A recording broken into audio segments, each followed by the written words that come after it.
Buenas noches oyentes, radio escuchas, público, entidades detrás de computadoras, tablets, teléfonos. Esta es la edición número 15, 16 de Artefactos Culturales. Y la verdad que ese dato, dado que el programa pasado estuve en el piso y hubo un crossover de columnas, la falta de ese dato puede llegar a crear una paradoja universal, y el día que yo quiera monetizar esto vía podcast y hacerme millonario, no voy a saber si es el programa número 15 o el programa número 16. Eso va a hacer que decline de mi interés, que caiga en una depresión profunda. Bueno, por ahora vamos a hacer la columna de la noche de hoy, que va a hablar de la vinculación entre la música y las manos. ¿Ustedes se pusieron a pensar el impacto que tuvo en la evolución humana la utilización de las manos, la utilización de instrumentos mediante las manos, cómo nos hace ser lo que somos? Algo que hace que los humanos seamos lo que somos es claramente nuestra potencialidad para manejar instrumentos complejos y también el manejo de los símbolos, el lenguaje. Bueno, la música es una combinación de todo eso.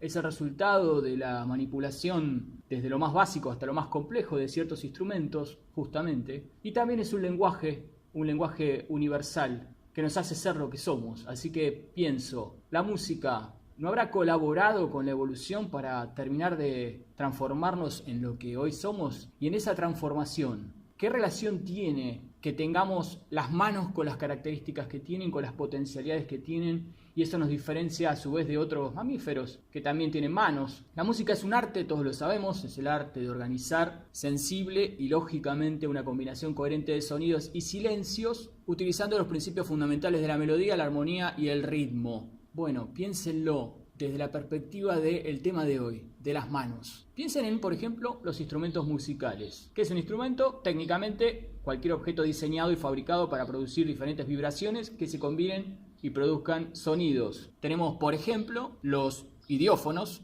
que son aquellos donde la vibración ocurre en el propio instrumento. El sonido se produce solamente por la vibración del propio material del instrumento, que debe ser duro, pero lo suficientemente elástico como para vibrar. Hay una clasificación de los idiófonos en, por ejemplo, percutidos, semisacudidos, punteados, frotados o raspados, como la armónica de cristal, la güira, la tabla de lavar, con la mano o con los dedos, por ejemplo, cajón, bongo, tanque. Tenemos los membranófonos, donde el sonido se crea a partir de la vibración de una membrana tensa. Dentro de los membranófonos encontraríamos, por ejemplo, baquetas, escobillas metálicas. Tenemos los instrumentos aerófonos, también conocidos como instrumentos de viento, ya los conocen, y que también tienen sus propias clasificaciones. Los cardófonos, también conocidos como instrumentos de cuerda, donde el sonido se produce gracias a la vibración de cuerdas tensas. Y tenemos los más modernos, digamos, los electrófonos, donde el sonido se produce de forma electrónica. Vamos a encontrar dentro de ellos, por ejemplo, los sintetizadores, ¿no? Si piensan a la totalidad de esos instrumentos y los piensan sin esas potencialidades de las manos de las que hablábamos, ¿qué hubiese pasado con la música? Obviamente estoy separando la música instrumental de la música coral, ¿no? Estamos hablando de la ejecución de instrumentos. E incluso aquel instrumento que se toca sin tocar, el teremín, que en 1919 un tipo ruso llamado León Teremín se lo presentaba al mismísimo Lenin, que es uno de los primeros instrumentos electrónicos del mundo, y era una pequeña caja con 2 antenas. La gracia de este instrumento es que, sin tener contacto físico con él, hace que se produzcan sonidos muy característicos, ¿sí? Que parecen una mezcla entre un violín y una voz humana, y que se han usado en discos de Led Zeppelin, de Floyd, de Rolling Stones, en películas de ciencia ficción y terror. Bueno, incluso el instrumento que no se toca necesita de las manos para ser ejecutado.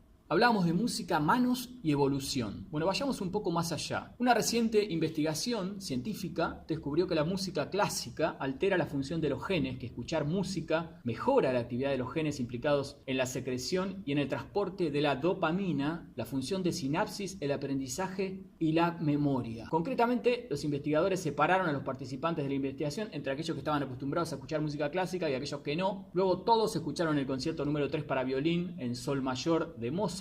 Los resultados indicaron que después de la música, los participantes con experiencia musical mostraban cambios a nivel genético. En aquellos sin experiencia no se relevaron cambios significativos a nivel genético. Los cambios fueron de 2 tipos. Por un lado, la música clásica impulsó la función de los genes relacionados con la memoria, el aprendizaje y el funcionamiento cerebral en general. además de un receptor específico que regula el estrés, la depresión y hasta los comportamientos adictivos. Y por otro lado, y esto quizás sea lo más interesante, redujo o neutralizó la función de los genes relacionados con el envejecimiento cerebral y el deterioro neuronal en general, incluidos los genes relacionados con el Alzheimer, entre otras enfermedades. ¿Sabías que la música afecta a tu cerebro? Y ahora pensá, ¿qué responsabilidad tienen esas manitas en todo esto que les estoy diciendo? Bueno, vayamos a algo pintoresco, el pianista más rápido del mundo. En realidad algo también polémico. Según el ucraniano Lubomir Melnik, él es el pianista más rápido del mundo y consigue tocar 19,5 notas por segundo promedio en algo que él llama música continua. Los pianistas, recuerda Melnik, suelen tocar entre 13 y 14 notas por segundo, que es mucho, pero él toca aún más y por eso reclama el podio. Puede que musicalmente no sea tan interesante, dijo. El resultado es muy rápido para que el oído sepa lo que está pasando. Requiere mucha energía física de mi cuerpo. No puedo pensar musicalmente, admitió. Y en esta desconexión afirma que se ha dormido sin dejar de tocar el piano. Pero. El joven pianista y concertista húngaro Peter Benz se inscribió en el libro Guinness como el pianista más rápido del mundo al tocar 765 teclas en solo un minuto. Así que, Lubomir, vas a tener que luchar por lograr ese lugar. Vayamos a otro tema. ¿Qué hace el director de una orquesta con las manos y por qué es tan importante?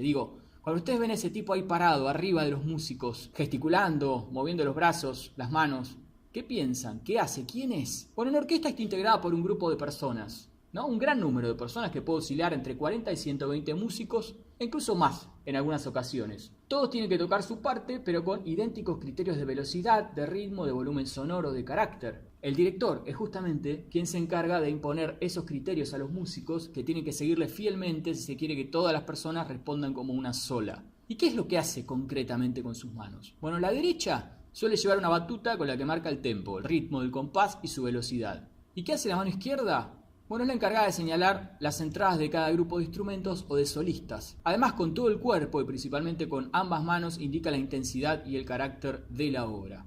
¿Sabían esto? Bueno, vamos a cerrar la columna con algo aún más pintoresco. El baterista sin un brazo. ¿De quién estoy hablando? Rick Allen. Def Leppard, banda británica, era parte de la llamada New Wave of British Heavy Metal, que sacudió al mundo con bandas como, por ejemplo, Iron Maiden. Unos años después de esta nueva ola, concretamente en 1984, Rick Allen perdió su brazo izquierdo en un accidente automovilístico mientras manejaba su Chevrolet Corvette, camino de su casa en Sheffield, para ir a una fiesta familiar. Un Alfa Romeo lo rebasó, lo pasó y Rick Allen se indignó, se enojó, así que intentó alcanzarlo y en una curva perdió el control del auto, salió disparado del auto y el cinturón de seguridad le cercenó el brazo. La banda decidió esperarlo. La marca Simmons, especialista en baterías electrónicas, diseñó una batería especial, de suerte que con una serie de pedales su pie izquierdo tocaría lo que hacía su brazo ya perdido. Con el apoyo de sus compañeros de la banda siguió y lanzaron un montón de discos exitosos. La banda después cambió de estilo y pasó de ese heavy de la primera época a algo un poco más lavado, al punto que Bryan Adams los acusó de robarle su estilo